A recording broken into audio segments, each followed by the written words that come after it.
Mga Katrops, welcome back ulit kayo sa aking channel Sports React PH at ngayon nga ay pag-uusapan natin ang balitang nagsisimula na naman ngang magalit si Coach Chot Reyes kay Kai Sotto. Pag-uusapan na rin nga natin ngayon dito sa ating panibagong video ang mga bagong center na pwede pang makuha ng Los Angeles Lakers ngayong off-season.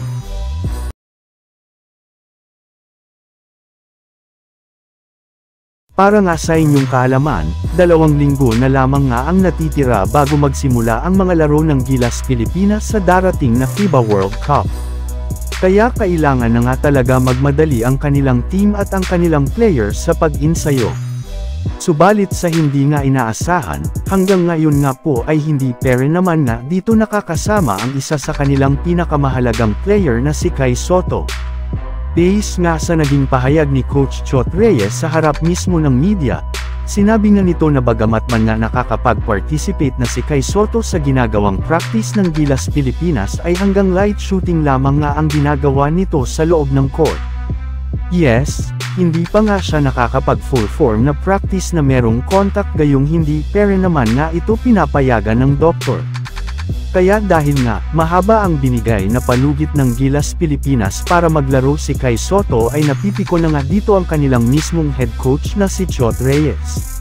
Sa katunayan, gusto na nga nilang makita ang resulta ng ginawang pagsusuri sa pangangatawan ni Kai Sotto o di kaya'y sila na mismo ang samuri sa kanya sa kagustuhan nilang malaman kung kailan na siya pwedeng maglaro ng todo sa loob ng court.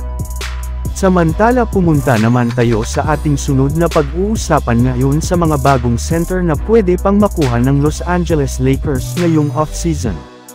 Kagaya nga ng napag-usapan natin, mas gusto na nga ni Christian Wood na lumipat sa kupunan ng Miami Heat gayong mas malaki nga ang makukuha niya dito na role sa kanilang rotation kumpara sa Lakers. Kaya wala na nga ibang choice ang Lakers kundi maghanap na lamang ng bagong center na available sa loob ng free agency. At ayun nga sa pinakahuling inilabas na balita, since hindi na nga po makukuha pa ng Lakers si Wood ay kumunti na lamang nga ang mga magagaling na unrestricted big man na maaari pa nilang makuha ngayong off-season.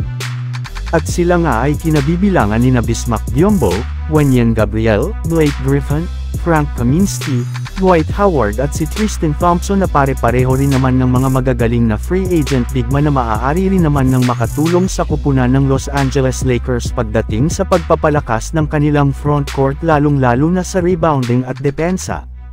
So yun lang nga mga Katrops ang handog ko sa inyong storya ngayong araw. Sana nag-enjoy kayo. Please like and subscribe my YouTube channel Sports React PH para sa iba pang storya at update patungkol sa NBA. Kita-kits muli sa ating susunod na video.